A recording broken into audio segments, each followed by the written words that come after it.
This is Killer Innovations, a show about ideas, creativity, and how you can innovate. Welcome to the Innovator's Garage, where you learn to create your next game-changing killer innovation. Hello, I'm Phil McKinney, and welcome to the Innovator's Garage, where we're all about helping you go from idea to launching your innovation. Now, we've been saying that tagline as part of the show since we started the show back in July and the podcast since 2005.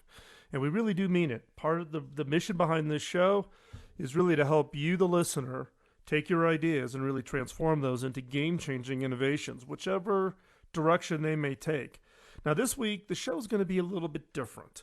There's no guest this week, as you know, as from the standpoint of having guests come in and kind of share their story about what it is that they do. In this case, we're going to actually do it from the standpoint of answering questions from you, the listeners. Now, a number of you have been sending me questions over the last 5 months, and many of you have been listeners of the podcast for quite some time before we syndicated it to the radio show. So I have not pre-canned any answers. These are just a random list of questions. I actually had somebody go back through all of the emails over the last 5 months and pull together all the questions that we've gotten asked. And I'm just going to randomly go through these today. Now, going forward, we're going to do this on a periodic basis. We tend to get a pretty strong feedback from you that you like this. It's an opportunity for you to ask questions that are really kind of sitting on top of mind for you, whether you're an entrepreneur thinking about starting a business, or whether you're an innovator trying to do innovations inside of medium and large organizations. This is your chance to ask the questions that I'll just do my best shot at answering them. Hey, and if I don't know the answer, I'm going to tell you I don't know the answer. Now, I will tell you, I'm scanning this list. We go across a pretty wide range of topics, everything from the more common ones about ideas and innovating inside large organizations, etc., to some pretty specific questions around Hewlett Packard and my experience at HP and what HP is going through right now. Yes, there actually is a question on Carly Fiorina. I will answer that question. We'll now pull that off till later on. We'll get through some of the more what I would call meaty topics up here up front. So I'm just going to go through these in order. Well, not really in order. I'm going to group them, I guess, just to kind of bring some semblance of organization here to answering the question. So the first question I'm going to answer comes from a longtime listener. And the question is what is the biggest mistakes companies make when starting an innovation effort? So this is probably the one question I get. In many cases, I get this question from internal innovators who are trying to see if their company is making those mistakes. So the one point here is when you say starting an innovation effort, I'm not quite sure what the person means by effort. I'm going to assume it means the company's getting around to maybe forming an innovation team, and they're going to start putting some more efforts behind it. The key here is there's two things that tend to trip most organizations out when they're trying to do these innovation efforts or starting something new, and it's time and money. Are they going to commit enough resources in the form of money? Is it a meaningful amount of money, and is it enough money over an extended period of time? And the other is time in the form of resources.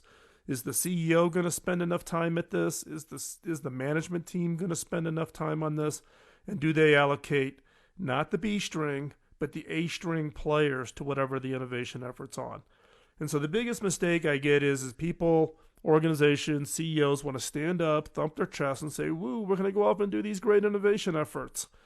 But then behind the scenes, they really don't put the resources in the form of time and money. Now, this kind of leads into this whole, the questions that I've gotten also, and there's one on here on the list around the 7 laws. So back in, I'm going to say it was September-ish, I'm going to go, I don't have the exact date, of 2011. I had actually taken a medical leave of absence from Hewlett Packard. A bunch of things happened at HP, and I'll share those maybe as part of the answer to this question. But I had grown frustrated on what are the most common mistakes corporations make from the standpoint of what are all the elements you have to have in place in order to be very, very successful in your innovation efforts. And I wrote a blog post called The 7 Laws of Innovation. Now, I just wrote this as kind of almost personal therapy, and this thing has just taken off like a rocket. Now, some of the laws are things like law of leadership. Does the senior executive really committed? The law of resources in the form of money and time. The law of patience. Do you have enough patience? The law of execution. Sitting around talking about it and doing a bunch of brainstorming sessions is of zero value. You got to get out there and you actually got to go do it. So I wrote this 7 laws of innovation. And that kind of feeds both into answering this question of the biggest mistakes and then the question about how the 7 laws came about. So let me answer that question. So how did the 7 laws come about? As I said, I wrote it out of frustration, but you have to back up to the summer of 2011 and what was going on. I'd actually had planned for some minor surgery, and so I was planning to take some time off for that and also take a little bit of a personal sabbatical. I had been through 2 CEOs. I was in my 3rd CEO at HP. And typically nothing ever happens in the summertime. So I actually took some time off. And lo and behold, while I was out on the medical sabbatical, you'll recall that that's when Hewlett-Packard announced that they were going to acquire Autonomy. They were going to shut down all of the work on the Palm phones and the Palm effort in mobile platforms. And then also they were going to spin out the PC division. And actually, I wasn't even there. I wasn't included in any of those discussions. So through a series of activities over a pretty short period of time of a few days, I sat down and pinned this blog post called The 7 Laws of Innovation. Interestingly enough, a reporter who I know pretty well over at Fast Company picked up that article and wrote its own article with the headline of did HP violate the 7 laws of innovation? And that was kind of the tipping point for me to make the decision to retire out of HP through a process of that current CEO being removed, Meg Whitman coming in as the new CEO. I agreed to stay through the end of the year. But interestingly enough, those 7 laws have been adopted pretty broadly. There's actually posters that are available over at the store at innovation.tools. You can buy those. 100% of the proceeds for the posters get donated to hackingautism.org, one of the nonprofits that I am very involved in, helping those on the autism spectrum be able to have a long, meaningful lives and careers. So we created these posters. A lot of companies or a lot of employees buy these posters, stick them up on their cube walls. In some cases, I think, to actually annoy their bosses. So that's how the 7 laws came about, and it kind of ties into the most common mistakes. And the 7 laws were really this collection of my frustration as a CTO, as a head of an innovation for a large multinational company, even a company that's heavily focused on innovation, where they got it wrong, where we got it wrong, and I can't put the blame on somebody else. As the CTO, part of this rests with me. And that's probably one of my bigger frustrations from the standpoint of I look back on my own career in the innovation game of how hard do you fight and do you really take it to the mat? And so that answers that question. Biggest mistakes companies make. Go check out the 7 laws. Actually, I'll link to the 7 laws in the show notes so that you can go over there and find that. And again, if you want to buy the poster, it's over at innovation.tools. You can buy that. And again, 100% of the proceeds from all the poster sales goes to hackingautism.org. Let's see if we got another really kind of a quick question here. How did I get into doing the podcasting? Actually, that's probably not a quick question, but I'll start it off and we'll pick it up after the commercial break. This show's been going on for 11 years. March 22nd, 2005 was the very first episode of Killer Innovations, recorded in the bathroom of the Marriott Hotel in Phoenix, Arizona. It's amazing I can remember that fact. But it was really started as a way to pay back my early mentor, Bob Davis. Later in my career, I asked him how I could pay it back given all the investment and time he made in my career, and he laughed and said, "You can't pay it back. You have to pay it forward." Thus, that's how the podcast came about. We've been doing it 11 years. It'll be 12 years this coming March 22nd. We always do a big anniversary show each year when we do the show. And I remind people that I was doing podcasting before there was iTunes. So we'll pick this up some more after the commercial break. I've got some more questions, including the question that I get most common these days ever since the election here in the United States, and that is my opinion on Carly Fiorina. So I'll answer that. Stay tuned. We're going to take a quick commercial break. We'll answer some more of your questions, and then as usual, we will have a killer question in the last segment of the show, so stay right there. I'm Phil McKinney. You're listening to Killer Innovations.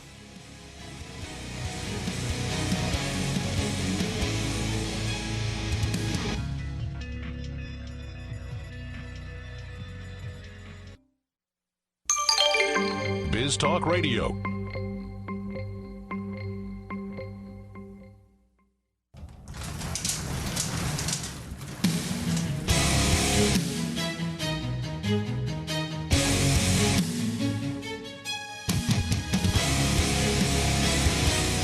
This is Killer Innovations, a show about ideas, creativity, and how you can innovate.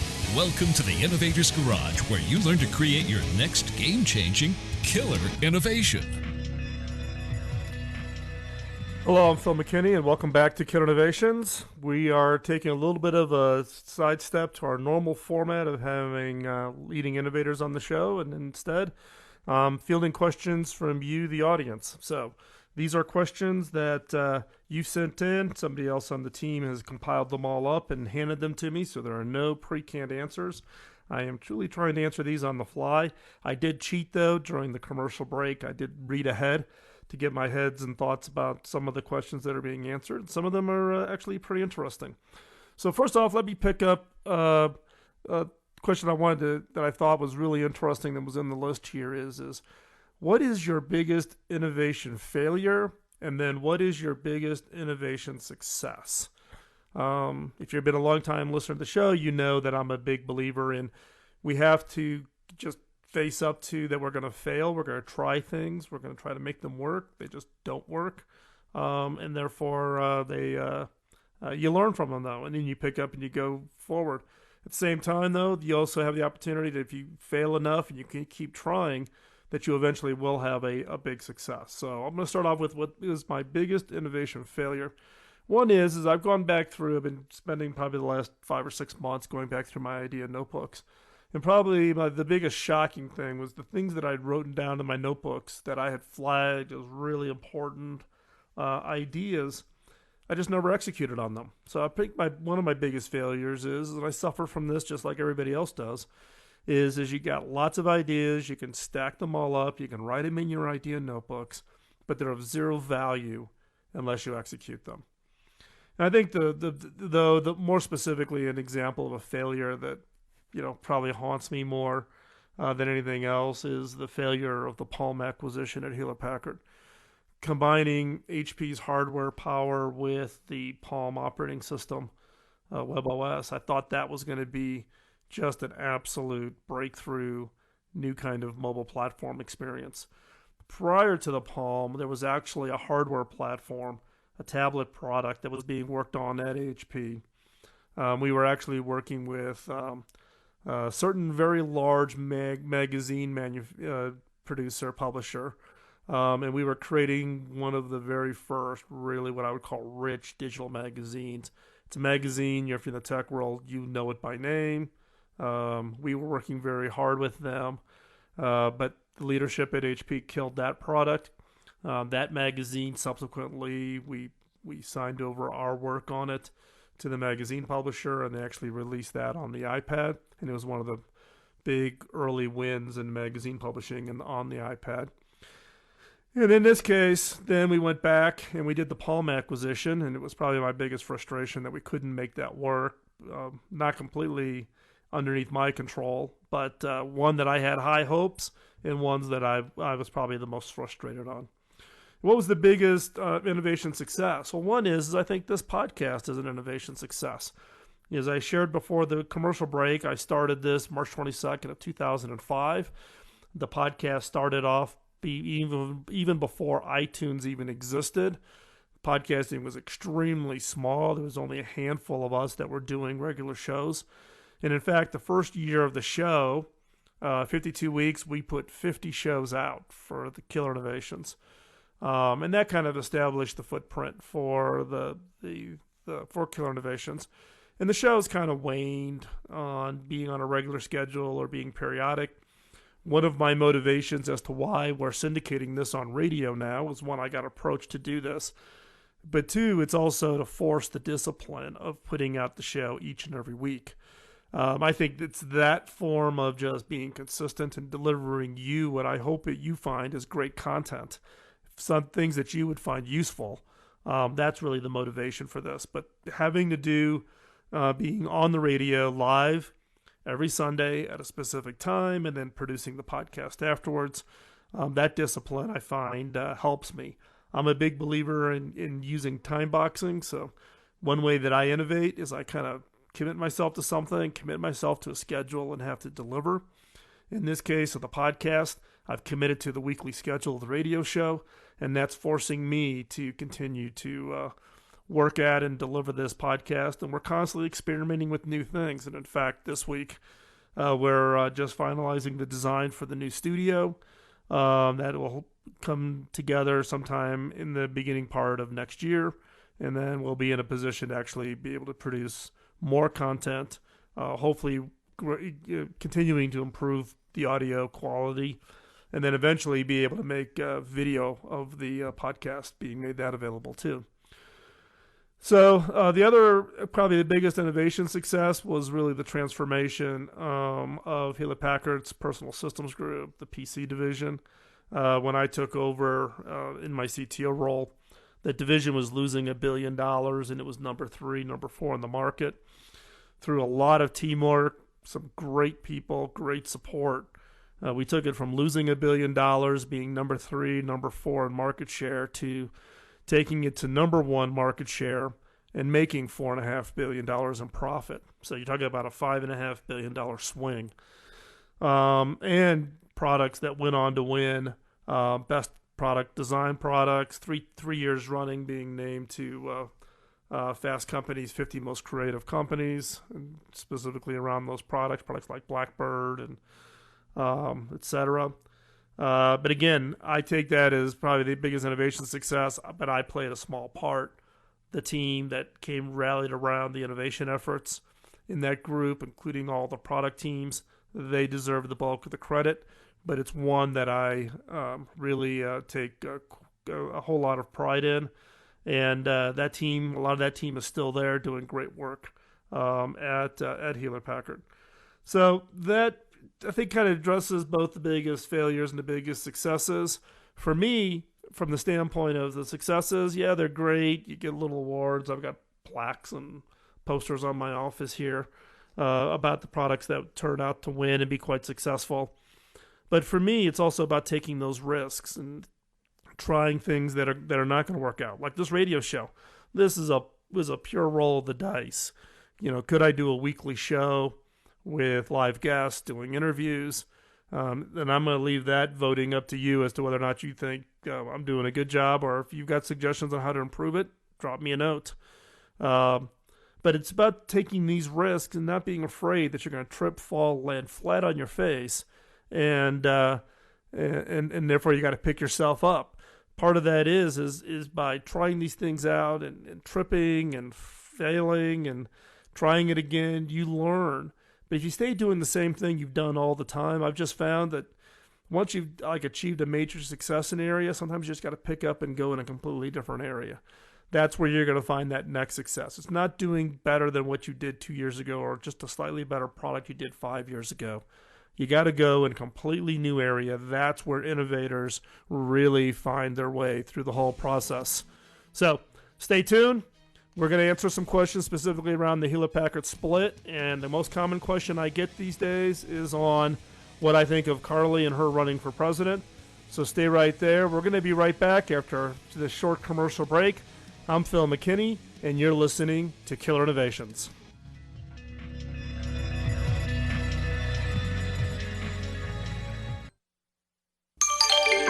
Biz Talk Radio.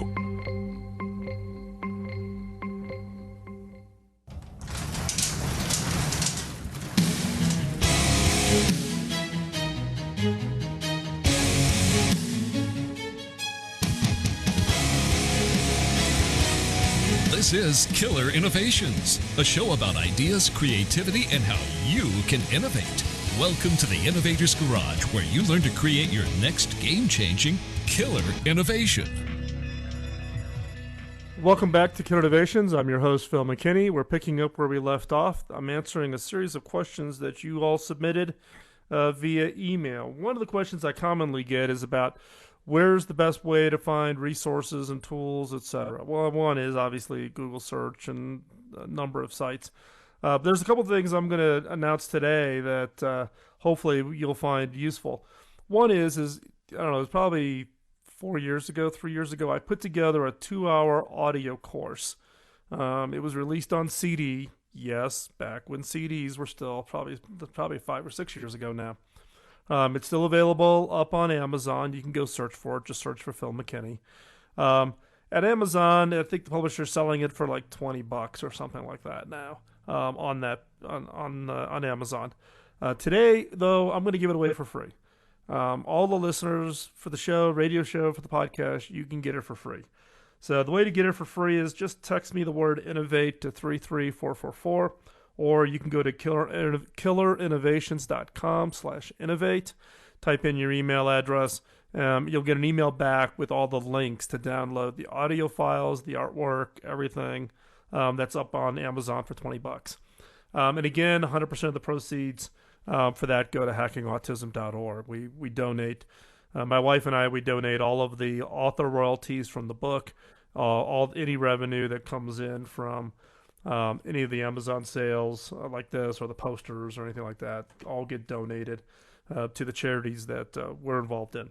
So the two questions now that I get most often these days is related again to my years at Hewlett-Packard. I was there for 10 years, retiring in December of 11, or at least I thought I was retiring. But most recently, with the election underway, a number of people asked for my opinion of Carly, and then also the opinion of HP splitting into two. So I'm going to take the HP splitting into two first, and then I'll answer the Carly question. So the question is what is your opinion of HP's split? So November 1, Hewlett-Packard split into two separate companies.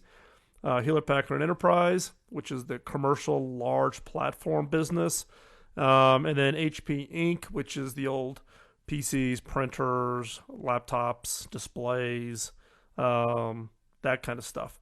And the question I get is that a good thing or is that a bad thing? And quite honestly, I think it's actually a great thing. If you look back in Hewlett-Packard's history, it's the only Fortune 25 company that has actually gone through 5 fundamental transformations of its business. Not just little tweaks and does something a little different. 5 fundamental transformations. Bill Hewlett and David Packard set a phenomenal foundation. It's a great company, great people. But it's that ability to look and say, we need to totally transform our business. When it went from being the test and measurement to computers, when it went into computers, Bill and Dave both did not believe that was going to be the path to success. He got convinced. However, he also made the prediction that HP would be the number one computer manufacturer in 25 years. Interestingly enough, it became number one in year 23. So that's what I would call patience and perseverance, sticking with it. So HP, when you look back in the history, when they've made these transformations, they burn the boat. They cut everything back. They focus on one thing. They commit the resources. They know it's a bet the business bet. That's what HP needs to do in both areas, both in the consumer products and the commercial products, personal devices, enterprise servers, software, etc. The splitting of the company, I personally think, is actually a great thing. The next question I get most common, and I get this literally every day. I get it from reporters. I get it from leaders whenever I'm out and about.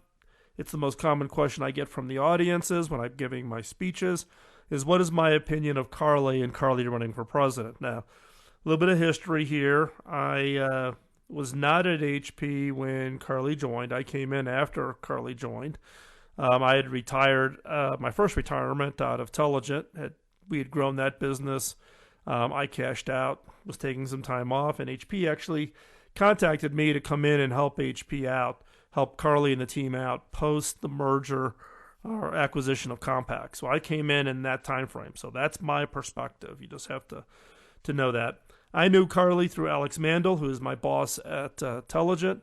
Alex is the former president of AT&T, and Carly actually reported directly to Alex. So I came in having that perspective, having Carly work for Alex. I worked for Alex. I was asked to come in. I agreed to go to HP for 1 year, so just to help out post the Compaq merger, specifically in some key troubling areas. So I came in to do that work, ended up staying for 10. And now I honestly have to say, I've always been impressed with Carly. I've been in meetings with her and have seen her up close and personal in her dealings. And I think, she's incredibly smart. She's incredibly charismatic. I think